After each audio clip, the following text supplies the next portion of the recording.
Álgebra superior, clase número 4, cuarta parte de espacios vectoriales, y en este caso en realidad vamos a ver un repaso de algunas propiedades de las matrices y principalmente sus espacios fundamentales.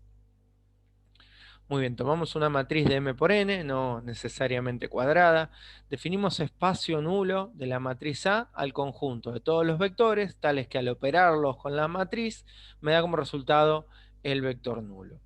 En este caso perdemos la notación de la flecha como sombrero de la X y del vector nulo, porque nos referimos al vector expresado como matriz columna. Acá es la matriz A multiplicada por el vector columna, la matriz columna que conforma el vector X, ese resultado me da el vector nulo, entonces X pertenece al espacio nulo. Bueno, ese espacio nulo conforma un subespacio vectorial de Rn. Si es un subespacio vectorial, tiene dimensión. Queda a demostración del alumno probar que efectivamente el espacio nulo es un subespacio vectorial de Rn.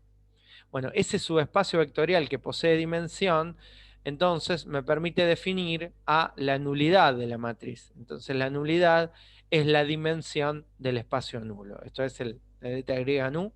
La nulidad de A es la dimensión del espacio vectorial, que es el espacio nulo de la matriz. El espacio nulo es, por supuesto, un subespacio vectorial, un conjunto de vectores, y la nulidad es un escalar, es la dimensión de ese subespacio vectorial. Bueno, ejemplo, tomamos una matriz, la matriz A, en este caso de 2 filas y 3 columnas, y vamos a buscar el espacio nulo.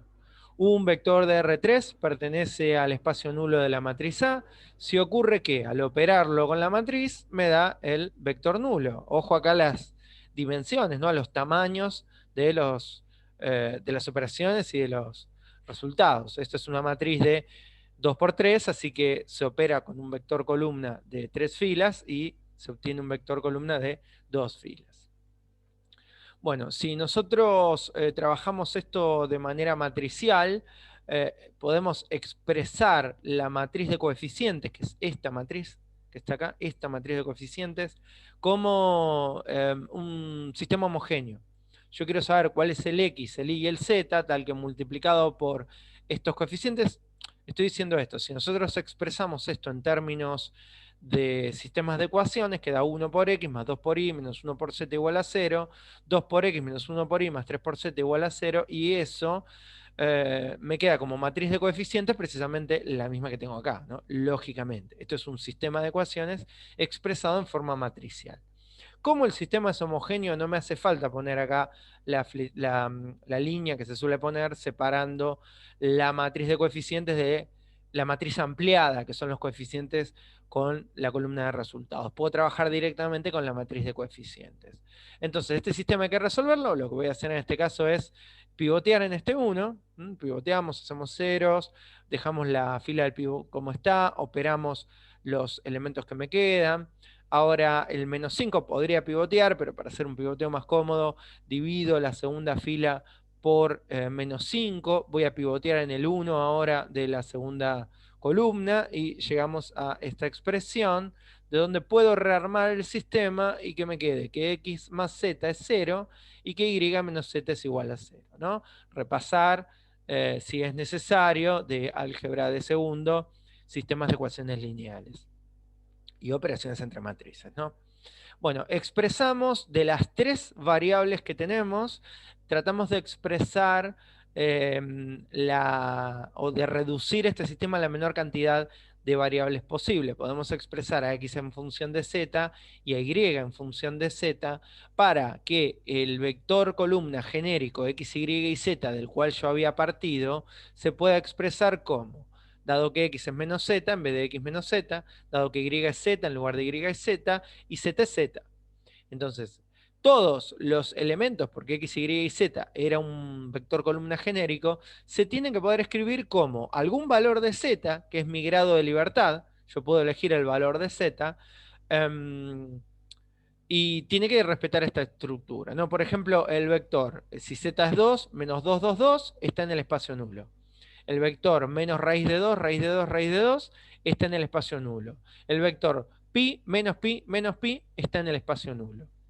Bueno, para poder caracterizar correctamente el espacio nulo, voy a brindar una base de dicho espacio vectorial. Entonces puedo extraer como escalar común z y decir que todos los elementos del espacio nulo se pueden expresar como algún escalar por este vector. Es decir, este vector es una base del espacio nulo, pues esto es una combinación lineal de un único vector. El espacio nulo está generado por el vector menos 1, 1, 2. Podría haber tomado otro vector para otro valor de z, por ejemplo, menos 2, 2, 2, o 1, menos 1, menos 1, pero recordemos que un espacio vectorial tiene infinitas bases, entonces no estamos obligados a tomar este vector o a que si yo hubiese despejado, por ejemplo, diferente en este sistema de ecuaciones, posiblemente hubiese obtenido un vector distinto, pero una base equivalente al mismo espacio nulo. Bueno, ¿cuál es la nulidad del espacio nulo de la matriz A? Dado que la base contiene un único vector, entonces la nulidad es 1. Es la dimensión del subespacio vectorial. Muy bien, un teorema general, sí es un teorema con varios ítems que vamos a nombrar, pero que no vamos a demostrar, porque tienen que ver con el bloque de propiedades de las matrices, que no es en realidad lo que nosotros estamos estudiando en esta unidad. Bien, es equivalente decir que una matriz es invertible o inversible, es decir, que tiene inversa, a decir que el sistema A por X igual columna de ceros es compatible determinado, ¿no?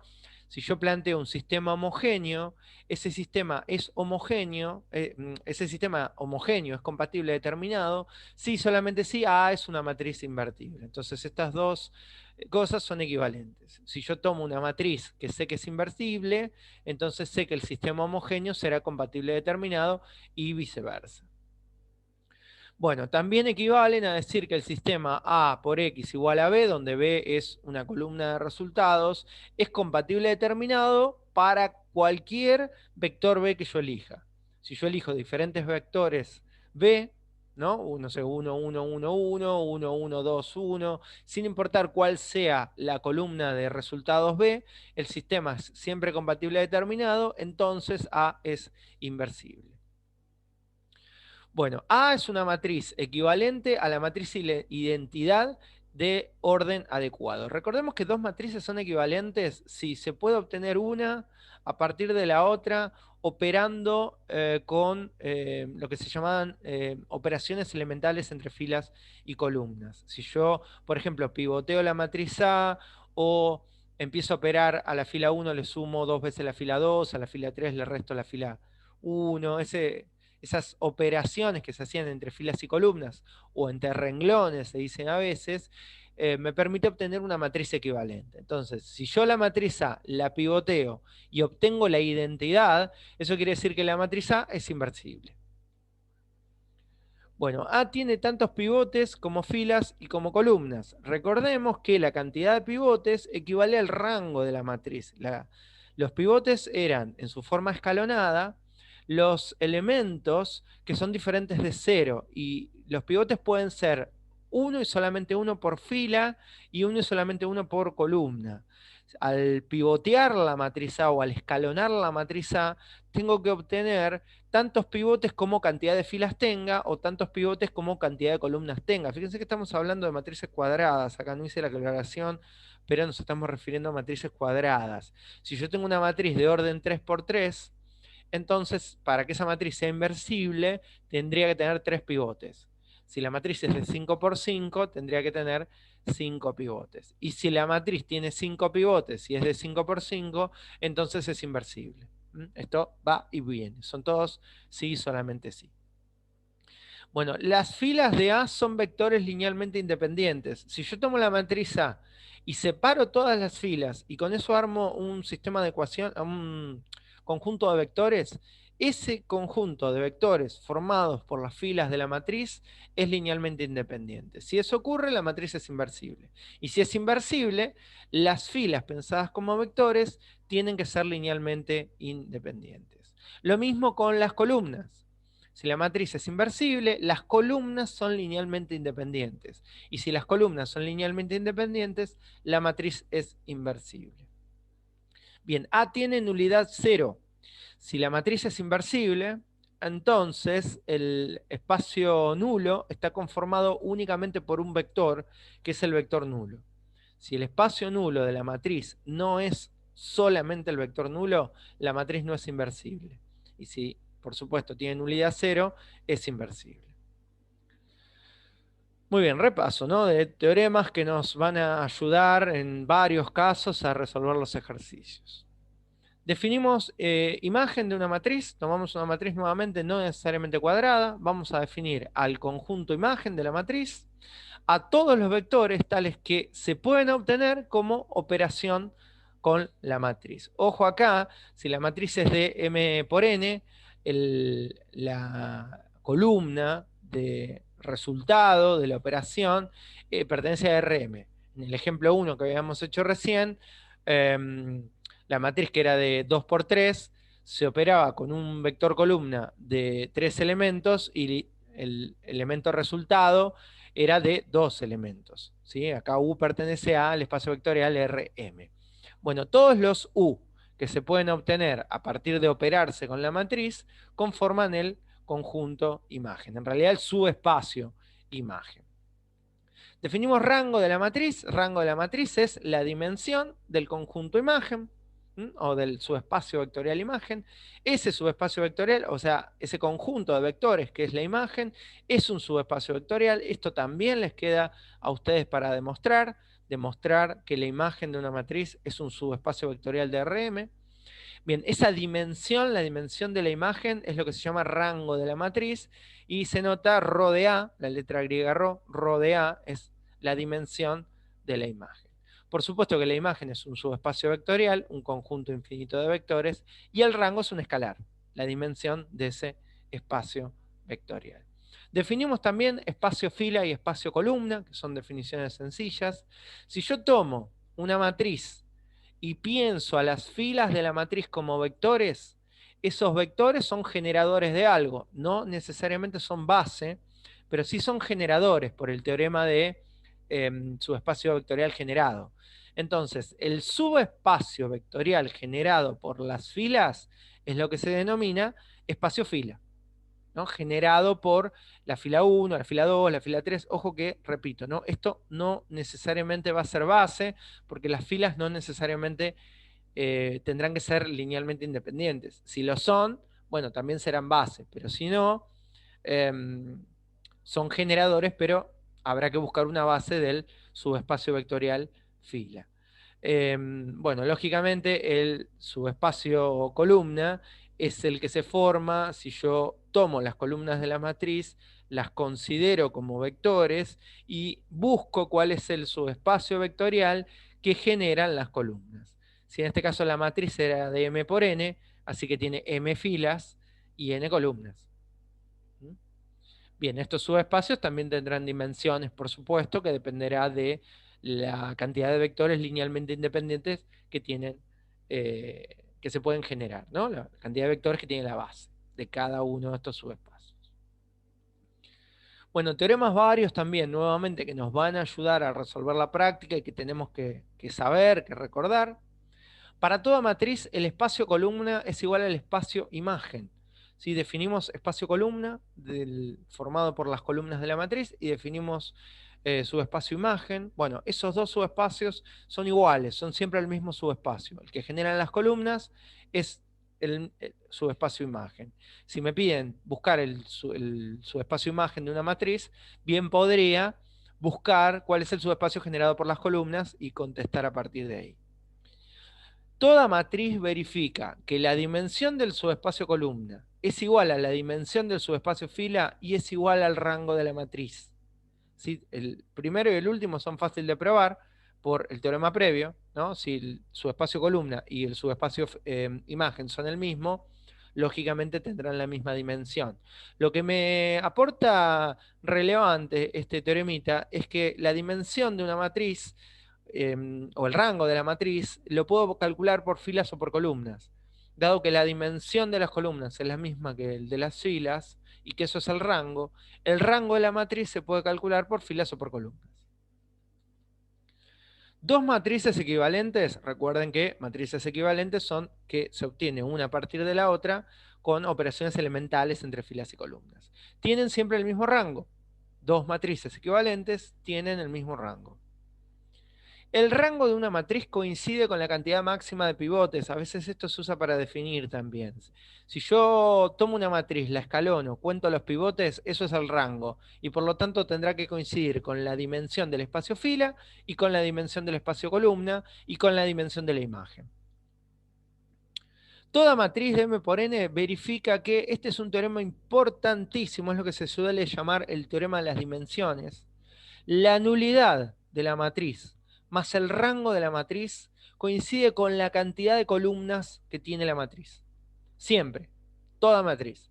La nulidad más el rango me da la cantidad de columnas. Siempre. Bien, las operaciones elementales entre filas y columnas conservan el espacio fila. Este teorema también importantísimo, muy muy útil para resolver ejercicios. Si yo tomo una matriz y le aplico operaciones elementales entre filas y columnas, entonces, entre esas dos matrices que me quedaron, que son equivalentes, generan el mismo espacio fila. Operar elementalmente una matriz no altera el espacio fila, sí altera el espacio columna. No es el mismo espacio columna de una matriz que el de su equivalente, pero esas operaciones elementales conservan la independencia lineal de las columnas. Entre dos matrices equivalentes, si la segunda tiene la primera y la tercera columna linealmente independientes, la primera también. Si la segunda tiene todas sus columnas dependientes de una sola, que es, no sé, la columna 5, la primera también. Repito, las operaciones elementales entre filas y columnas conservan el espacio fila y conservan la independencia lineal del espacio columna. Las últimas tres, ¿sí?, para anotar y tener siempre a mano. Ejemplo número 2. Calcular el espacio imagen de la misma matriz que hace un rato calculamos el espacio nulo. Bueno, ya podríamos empezar a hacer uso de las propiedades que vimos. Habíamos calculado en esta matriz que tenía nulidad 1, así que ya podríamos saber cuál es la dimensión de la imagen si aplicamos el teorema de las dimensiones. Primero vamos a plantear, ¿sí? Un vector AB pertenece a el subespacio vectorial de la imagen si existe un X y Z tal que operado con la matriz me da AB. En el ejemplo 1 vimos que esa matriz, que es la misma que ahora, se podía escalonar hacia esta matriz que está acá. Nosotros habíamos tomado la matriz, habíamos operado entre filas y columnas, la habíamos escalonado para llegar acá. Esta matriz tiene dos pivotes, uno acá y otro acá. Y vimos recién en la diapositiva anterior que la cantidad de pivotes coincide con el rango. Entonces, como esta matriz tiene dos pivotes, tiene que tener rango 2. Además, como tenía nulidad 1 y tiene 3 columnas, la nulidad más el rango me tiene que dar la cantidad de columnas. Sé que tiene 3 columnas, sabía que tenía nulidad 1, podría haber deducido, aún sin tener esto presente, que iba a tener rango 2. ¿Sí? Rango 2. Tiene que tener rango 2. Tengamos eso en la cabeza. Si tiene rango 2, la dimensión de la imagen es 2. Estoy hablando de un vector de R2. Acá AB es un vector de R2. Y quiero un subespacio de R2 de dimensión 2. Eso es un subespacio trivial. Si yo estoy en R2, R2 tiene dimensión 2. Un subespacio de dimensión 2 es todo R2. Entonces la imagen, en este caso, fue todo R2. Ejemplo 3. Calcular el espacio generado ahora por este conjunto de 4 vectores. Esto me lo podrían haber dado a mí como una matriz, ¿sí? Me podrían haber dado esto expresado, o bien los vectores como columnas, o bien los vectores como filas, y que el ejercicio sea similar. ¿Cómo hago y cómo utilizo lo que estuvimos viendo para buscar el espacio generado por estos 4 vectores?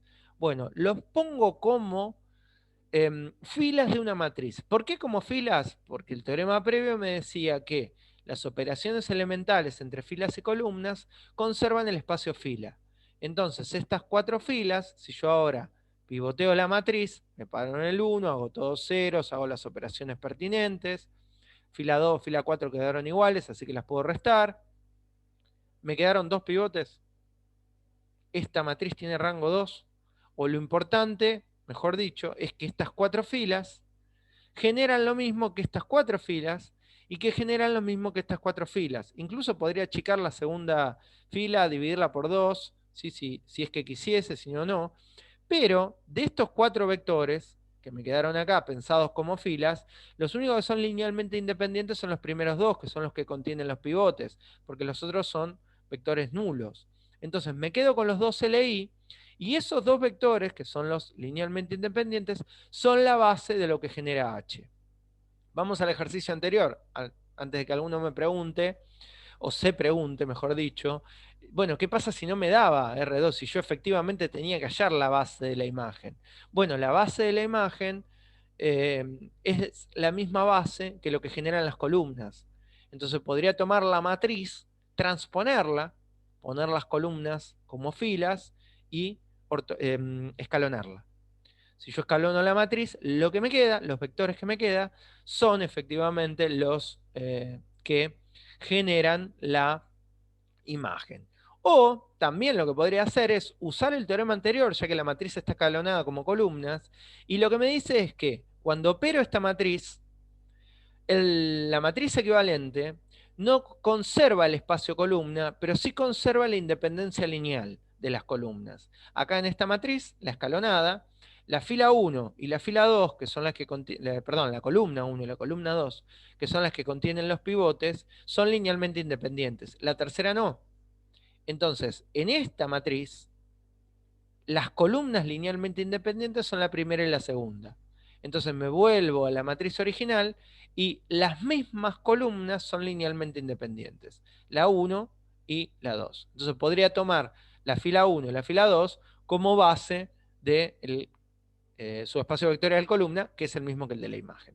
Acá, insisto, no me hizo falta, porque es todo R2. Bueno, espero haber sido claro.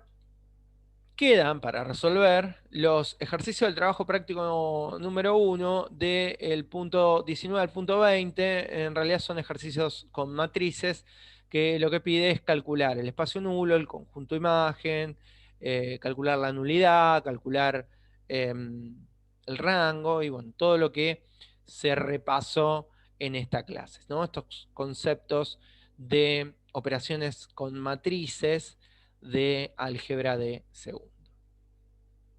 Eso es todo para la clase de hoy.